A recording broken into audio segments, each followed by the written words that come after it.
from what then does this awakening proceed? So, I'll do one thing. I will read it's 8 o'clock, so we can start. In fact, Sonki has already started recording. I will read the summary of the last para so that we get the continuity. Okay? So, evolutionary nature. So, I click on that and I read the summary. It's my summary, so you will not find it. You have to just listen. Okay? The dualities do not exist in matter because it's one. Okay? Where and when do they begin? It is with conscious life that they commence, but culminate in the vital mind. Okay? The mind of desire and sensation creates a sense of evil and also the fact of evil. Suffering, violence, cruelty, strife, and deception, all these exist in the animal world, but the sense of moral evil is absent in the animal. Okay? Because when he is killing, when a lion is jumping upon another and eating it, there is no sense of guilt. It is a law that if you want to survive, you have to, this is life feeds upon life. In the summary of, in the Life Divine, in the chapters on life, okay, he says that. It's a very natural thing. Life has to feed on life. Okay. So even at our level, no? When I am eating meat, I am destroying one life and eating for my preservation. Okay.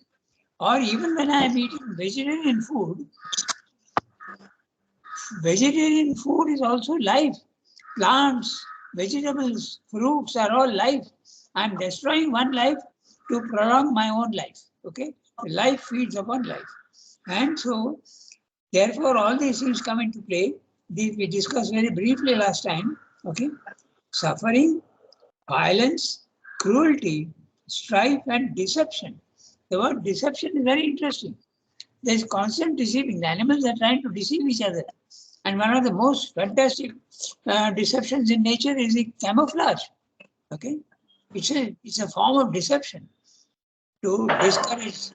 They merge with the background, and then or the background of the color, they take on the color of that one. Okay, so this is what they do. All these exist in the animal world, but the sense of moral evil is absent in the animal. It does have the dualities of sin and virtue. Okay? The dualities of sin and virtue are there. The animal kills cruelly, deceives cunningly, but does not suffer from the sense of wrongdoing, of something that ought not to be done. That is not there in them. Okay? But in the higher animals, sometimes it is there. Okay? It's very interesting what Shanvi is saying, but it is true. I'll give you an example. I was once in Madurai, the Arvind Eye Hospital, and they had invited us for dinner. I was there in one of their houses, and there was a dog. Okay, and the dog was forbidden to come into the main area if there were guests in the house. But still, that dog came in. Okay, and the owner, I think her name was Chitra. Okay, so she scolded the dog. Okay. But the dog knew that it was doing something wrong because it put down its head in almost shame, put its tail in between its legs and became small and crawled towards because it knew that it was doing something wrong, but it would not be scolded because the owner was very calm and quiet and very loving. So animals do sometimes know that what they are doing is wrong. But this wrong has nothing to do with evil and sin and suffering. Nothing to do with sin. They're not sinning. They just know that they will be punished. That's all.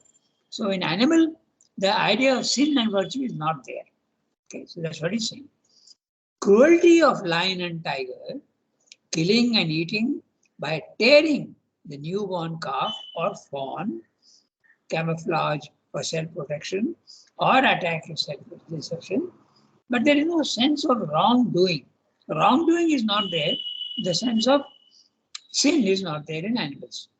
Pain and pleasure, vital satisfaction and frustration have inbuilt in them the feelings of good and bad, which lead to good and evil. It is in man that sin and virtue, good and evil, wrongdoing and right doing originate and take firm root. But we must not jump to conclusion that morality is a mental construction and therefore unreal and invalid. It's a mental construction, but all mental constructions are invalid, therefore sin and virtue also is invalid. We should not conclude like that. That's what I'm saying. Because it does exist in the world. So, man must accept both sin and virtue impartially without moral judgment. This is a this is it true? So simply saying this is not a valid conclusion. Okay, so because you can get rid of sin and virtue. You should not look at it impartially without moral judgment. At our level, we have to condemn sin in ourselves more than others, and also we have to look at our own virtues in a very calm, quiet, without ego. Okay, so that is what Sindhu is saying. It is true that morality does not exist in matter. It is also true that it does not exist above the mind. In the Brahman consciousness, okay, it is not there. But it is also true that in yogic discipline, an equality, a samatha, an impartiality towards pleasure and disgust is recommended. But all this does not render morality invalid or inapplicable in the ordinary life of man. Ethics has its truth and validity at a certain level. It may not be valid at certain higher levels or lower levels, but certainly at the mental level it is valid. Okay? It is truth of the middle region, even if it does not exist in the primary or the tertiary levels of consciousness. There is no ethics in matter. There is no ethics in the spiritual planes of consciousness. Ethics has its truth and validity. It is truth of the middle region, the mental region, even if it does not exist in the primary, that is matter, and the tertiary levels of consciousness. Tertiary, you can say, these spiritual planes of consciousness and above, it is not there. Ethics helps man to surpass himself and get rid of all imperfection. This necessity and importance of ethics is obvious. It awakens man to the spiritual life. It awakens man to the spiritual life. So now, next paragraph, what is this awakening and when does it start? That's what we have to read today. Okay, so just 1 second. Yeah. So do we have to read or have we read it already, Sunki? We have to read it, Rangata. We have to read it. Okay, then normally Archana reads because she can't read. Okay, Rangata. So go ahead, read. But from what then? From what then does this awakening proceed? What is it in the human being that originates and gives us its power and place to the sense of good and evil? If we regard only the process, we may agree that it is the vital mind that makes the distinction. Its first valuation is sensational and individual. All that is pleasant, helpful, beneficial to the life ego is good. All that is unpleasant, malefic, injurious, or destructive is evil. Sorry. Its next valuation is utilitarian and social. Sorry. All that is considered helpful to the associated life, all that it demands from the individual in order to remain in association and to regulate association for the best maintenance, satisfaction, development, good order of the associated life and its units is good. Oh God. All that has, in the view of the society, a contrary effect or tendency is evil. But thinking mind then comes in with its own valuation and strives to find out an intellectual basis, an idea of law or principle, rational or cosmic, a law of karma, perhaps, or an ethical system founded on reason or on an aesthetic, emotional, or hedonistic basis. Religion brings in her sanctions. There is a word or law of God that enjoins righteousness, even though nature permits or stimulates its opposites. Or perhaps truth and righteousness are themselves God, and there is no other divinity. But behind all this practical or rational enforcement of the human ethical instinct, there is a feeling that there is something deeper. All these standards are either too narrow and rigid, or complex and confused, uncertain, subject to alteration by a mental or a vital change or evolution. Yet it is felt that there is a deeper abiding truth and something within us that can have the intuition of that truth. In other words, that the real sanction is inward, spiritual, and psychic. The traditional account of this inner witness is conscience, a power of perception in us, half mental, half intuitive. But this is something superficial, constructed, unreliable. There is certainly within us, though less easily active, more masked by surface elements, a deeper spiritual sense, the soul's discernment, and inborn light within our nature. Which is a psychic being. Okay, so now we'll go through each sentence and see what he says. So he's saying that when you come to the mental level, ethics comes in, good and bad. The idea that there is something good and there is something bad. But it starts from a very interesting level. It starts from that which is pleasant to you is good for you. Okay. Actually, medically speaking, it is not good for you. But eating sweets is very pleasant. But if you overeat, it's not good for you at all. So the idea of good and bad starts from sensation. Okay, first. At the animal level also, sometimes you may feel that animals also they don't have taste, but they do have taste. Okay, it's definitely true that animals also have a taste. I remember in the press when I was there, Suman used to keep pigeons. Okay, and he used to give them rice. Okay, and they used to come and eat that rice on the ground. He used to throw on the ground and they used to eat. One day, he didn't have rice, so he gave chana. Okay, that chana.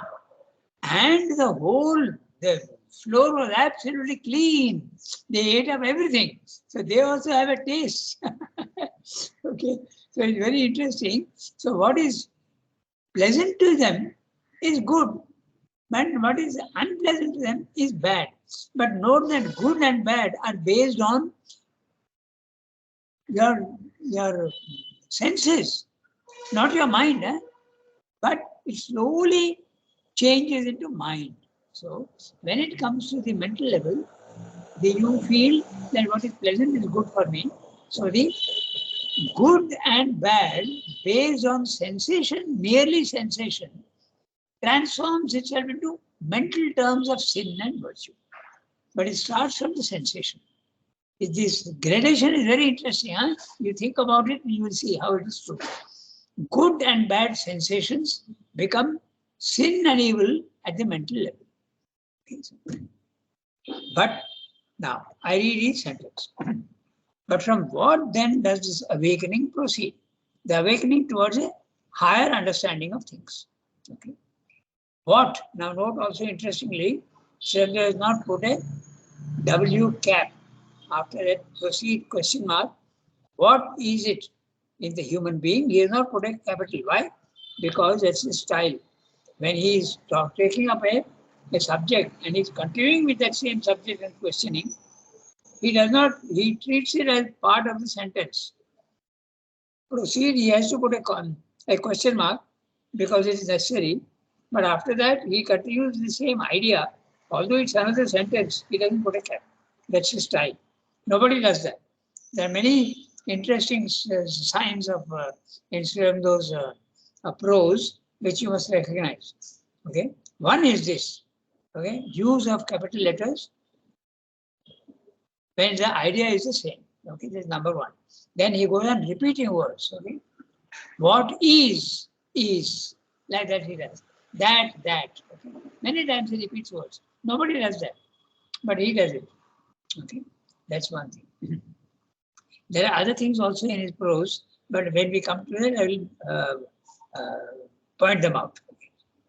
What is it in the human being that originates and gives its power and place to the sense of good and evil? Okay. Now he has finished asking, so he puts a cap. If we regard only the process, we may agree that it is the vital mind that makes a distinction. Okay, the vital mind that makes a distinction. You come to sensation. Okay, its first valuation is sensational and individual, not mental. Huh? So that which is pleasant to me, that which is tasteful, that is good. Okay, not only tasty, not only the tongue, but even the skin and the hearing and also the sight. All these senses, what is pleasant to the sight, what is pleasant to the ear, they will accept.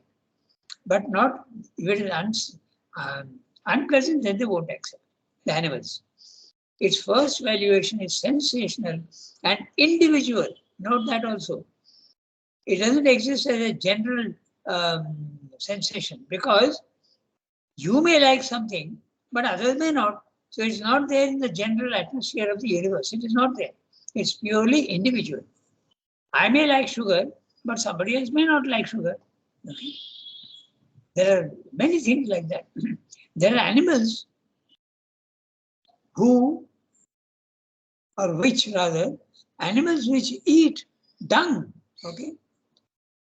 So we know that pigs also eat dung, but not all animals do that. So that's why it is individual. Sensational and individual. See how accurate Sardou is. Okay? His way of writing. Its first valuation is sensational, but also individual. It's not universal.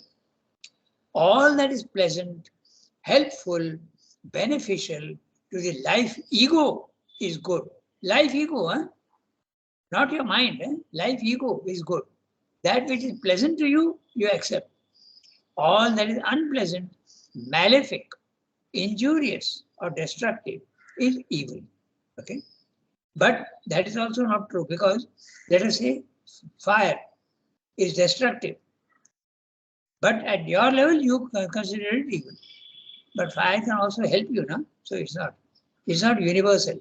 It is individual. Malefic. The word malefic, it means causing harm. Okay.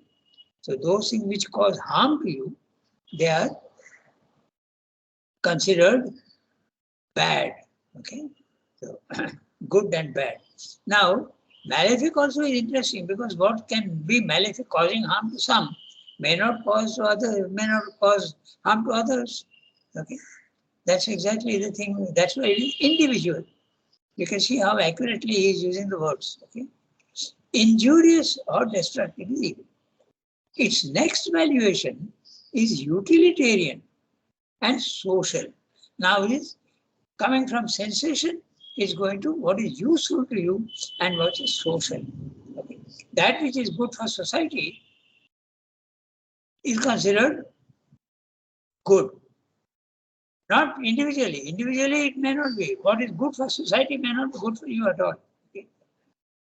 All that is considered helpful to the associated life. Okay. Now, he is using the word associated life for social. Okay. Why is he doing that and why not repeat the word? Because it includes many. He's giving you the idea that society is considered is a conglomeration of many individuals. He's giving you extra information. All that it demands from the individual in order to remain in association, okay, association, and to regulate association for the best maintenance, satisfaction, development, good order of the associated life and its units is good. Now he's talking about first he spoke about the sensational level. Okay. Now he's talking about the social level. So that which is good for society may not be good for you. Okay. That's why it's considered something wrong. Okay. So I can go into details, but I leave that to you to work out. Okay, so that which is good for society is not necessarily good for the individual, and that which is good for the individual may not be necessarily beneficial to the society. Very easy examples are there. If I am a thief, I am benefiting from my activity, but society is suffering. That's very clear. Okay, so I am in a hurry and I go through a red light in traffic because it is beneficial to me because I am reaching my destination quicker, but it's very bad for society. You can give hundreds of examples like that. The benefit, what is beneficial to society may not be beneficial to the individual at all, and vice versa. Okay, so that's why he's saying to remain in association, be part of society, and to regulate association, pass rules, regulate association, pass social rules. Okay, for the best maintenance, satisfaction, development, good order of the associated life and its units. Only the society and its units is good. Now he comes to the next one. Not yet, okay, it will come later. All that has in the view of the society a contrary effect or tendency is evil. Okay, so, but thinking mind, there you are. Now he comes to the third level. The first level, purely sensation, pleasant and unpleasant. Okay, pleasant and unpleasant to the senses, to the tongue, to the sight, to the hearing, and to the skin also. Hearing, sight, and hearing. What's a nose, smell also. Okay, so all these, that which is good is pleasant is good. Then he comes to society. It changes. The definition of good and bad changes. Then now he comes to the mind. Okay, so third level.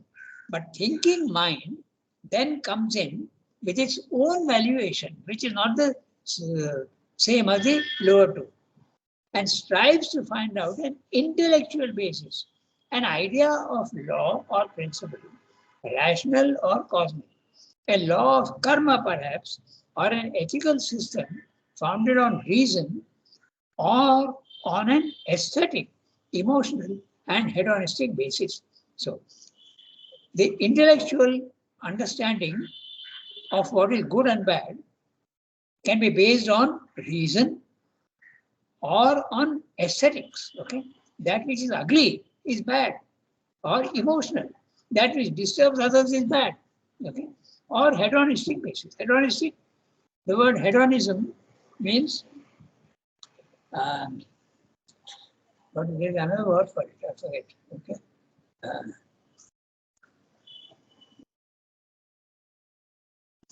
I forget the word, it will come later on. Hedonism is that which is pleasant, okay? Based on pleasantness, based on, that which is good.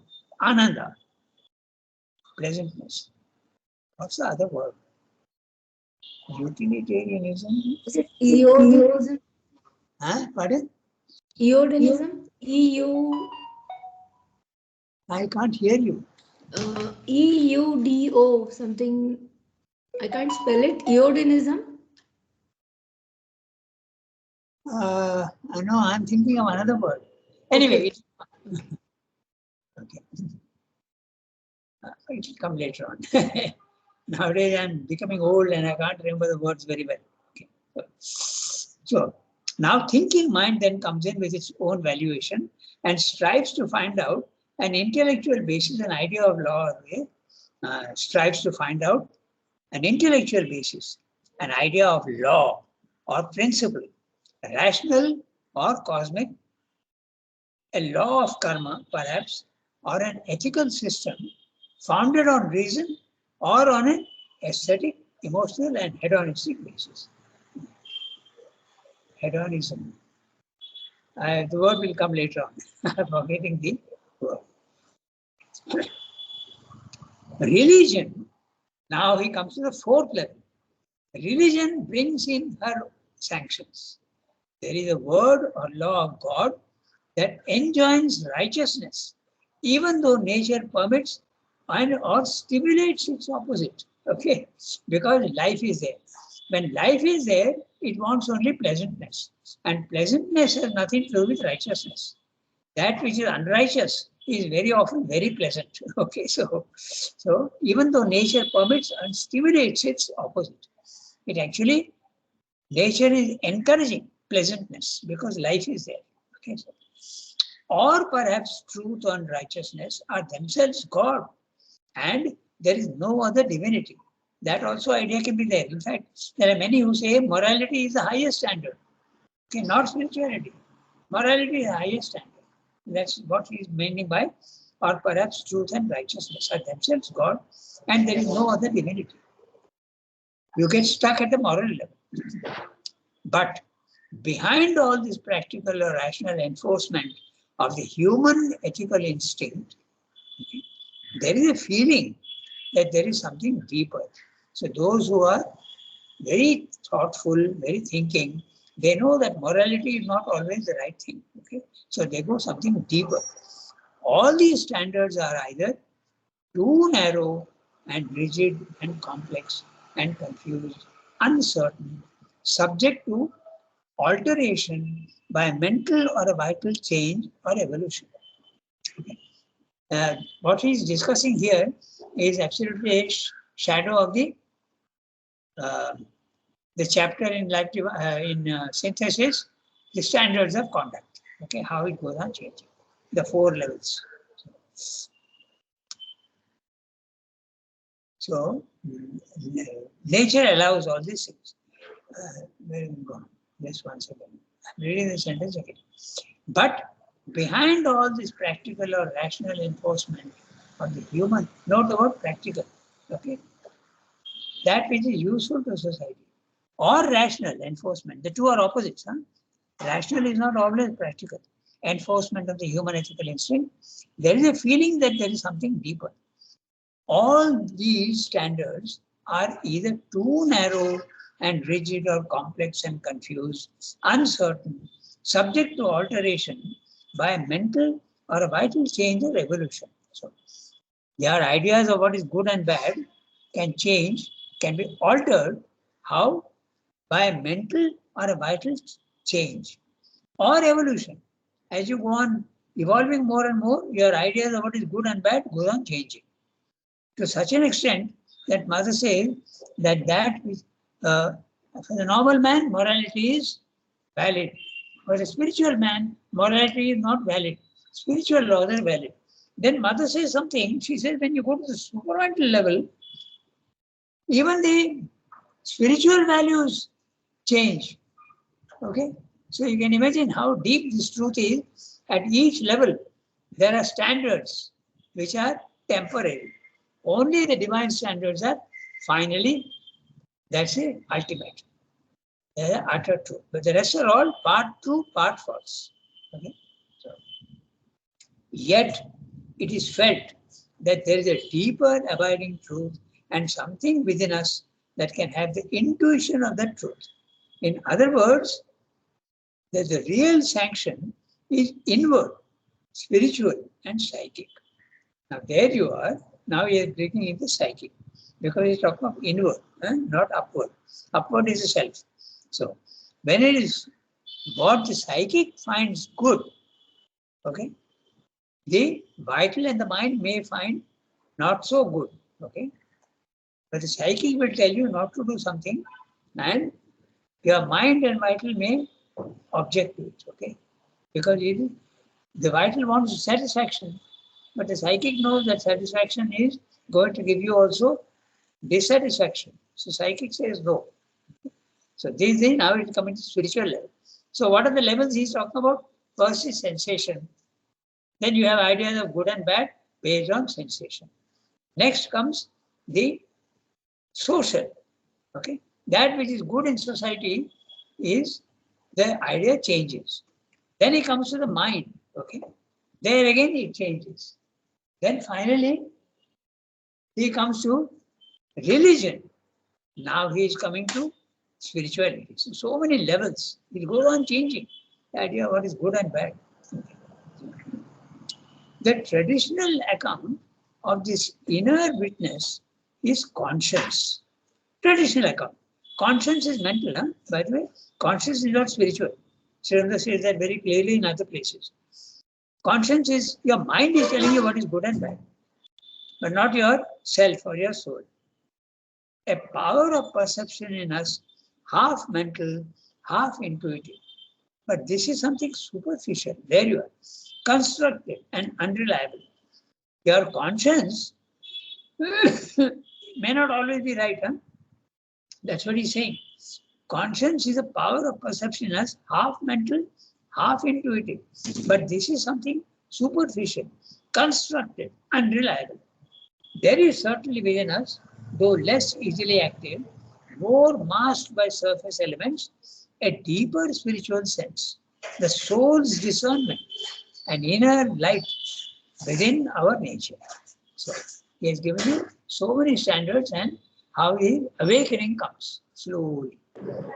To repeat what he's saying. Yeah, tell me. The other word for hedonism is Epicureanism. Yeah, that's right. Epicureanism. Kiran, did you use that word only? I was on the way, so once I read this. Oh, Yeah, no, no, no. Epicureanism, Because- correct. Because Epicurus was a Greek philosopher, and his philosophy was that which is pleasant is good. Okay, so Epicureanism, correct. Okay, so all right. So that you are correct.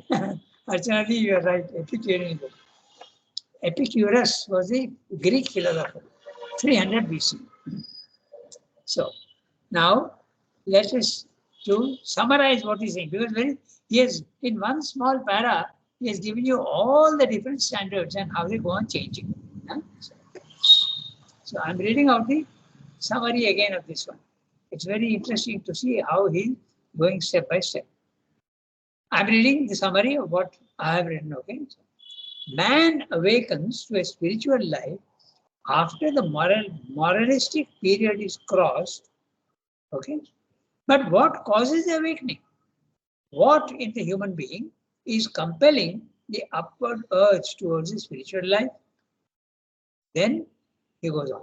A first preliminary look shows us the vital mind, which is the first to make a distinction between the good and the bad. Okay. The first judgment is sensation based on the individual level, not the universal level. There is no good and bad at the universal level, individual level. Because as we discussed, one individual may find something good, pleasant, and somebody else may find it unpleasant. There are some people who like sweets. There are some people who don't like sweets at all. They like only savories. Okay. All that is pleasant, helpful, beneficial to the life ego is good. Because the ego, that which is pleasant and tickles you pleasantly is good. Okay. All that is unpleasant, harmful, injurious, destructive is evil. The next stage of evaluation is that of utilitarianism and socialism. Second stage. Whatever is helpful to society, not necessarily the individual, to society, community is good. Whatever prolongs the life and well-being of the group, the community is good. All that contributes to the detriment of society is bad, evil. At this stage, reason enters in the third stage and tries to make laws for distinguishing good and evil. It tries to find universal laws, karma, ethical, emotional, hedonistic systems, utilitarianism, hedonism, etc. Now, religion too makes its entry, fourth stage, and brings in the laws of God, insists on righteousness, okay, stresses right action and wrongdoing, in spite of nature permitting and even encouraging the opposite. Like what? Theft, lies, murder, etc. Okay, murder at the animal level continues at the human level also. Okay, and murder changes its meaning even in the spiritual level. Remember, Arjuna is also being asked actually to murder his own family members. The values go on changing. The action remains the same, but the values go on changing. So then But behind all these rather superficial practical activities, there is sensed something deeper, that the moral ideals are too narrow, not fully convincing. It is felt that the true good is something deeper. The collective man finds it in the conscience. Okay? That's a fifth stage, which seems to know what is good and what is evil. But conscience is only a mental principle, uncertain and unreliable. But within man, there is a psychic element which discerns accurately, faultlessly, what is right for the soul and not for the ego. From the ego, we now come to the soul. That's the sixth stage. So 6 levels he has discussed in this paragraph. Okay? Very interesting. So we have now 4 minutes left and we can go to the next paragraph. Okay. What is Rangaraj, Yeah, tell me. in this paragraph, he has almost summarized the standards of conduct and synthesis. Exactly. That's right. There he has given only 4 levels, but here he is giving you 6 levels.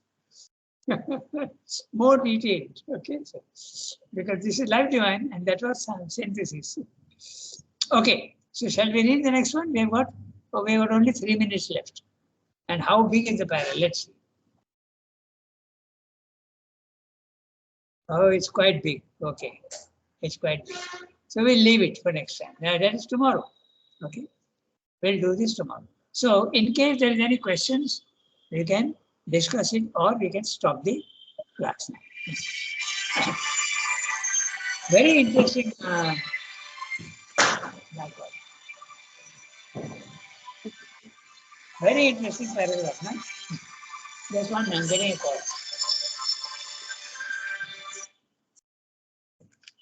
So we stop here today. Tomorrow we'll continue with the next one. Now Yes, we come to Thank you, Rangaraj. Okay. Thank Everyone, you. everybody. Tomorrow we go Thank to you. the spiritual level, the 6th level. Okay. Everyone, everybody. Have a nice day.